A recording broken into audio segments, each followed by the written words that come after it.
Fuego. Avec un nom pareil, qui bouscule la tradition des chiffres Renault, la régie avait choisi l'Espagne pour présenter sa gamme de nouveaux coupés 2 portes, chargés de faire oublier l'échec des 15 et 17.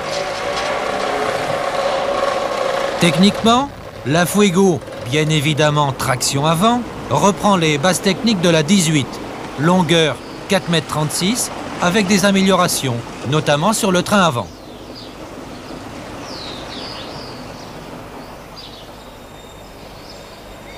D'entrée, Renault propose en France 4 modèles, en combinant diverses possibilités.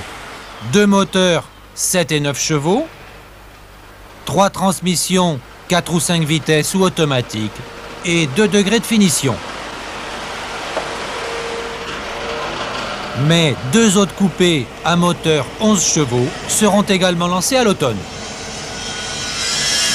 Et nous avons choisi de vous présenter le haut de gamme, c'est-à-dire la version la mieux équipée, cumulant toutes les options.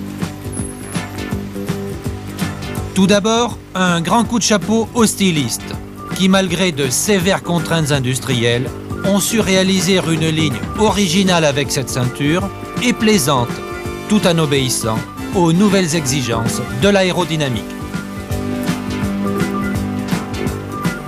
Et pourtant, la Fuego reste très habitable, en largeur au coude comme en longueur. Et les places arrière, malgré de petits dossiers, sont encore très acceptables. Un effort de présentation fonctionnelle caractérise la planche de bord bien équipée. Mais la malle, accessible par cette énorme bulle vitrée, n'est pas très grande. Moins de 300 litres malgré de petits coffres annexes. Et de plus, les bagages restent exposés à la vue. Par contre, le rabattement différencié des sièges arrière permet cet agrandissement souhaitable. Enfin, grande première chez Renault, avec un volant réglable en hauteur, mais aussi une servodirection et des jantes alliages chaussées de pneus extra larges très performants.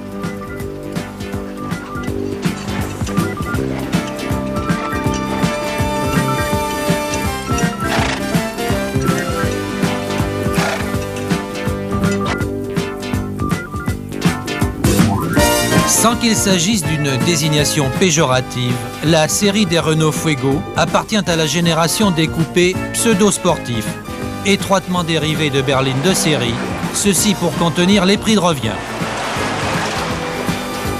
Immédiatement, la clientèle dispose d'un large choix, d'où émergent les qualités traditionnelles de Renault, le confort d'abord, mais aussi de faible consommation, notamment avec le moteur 7 chevaux.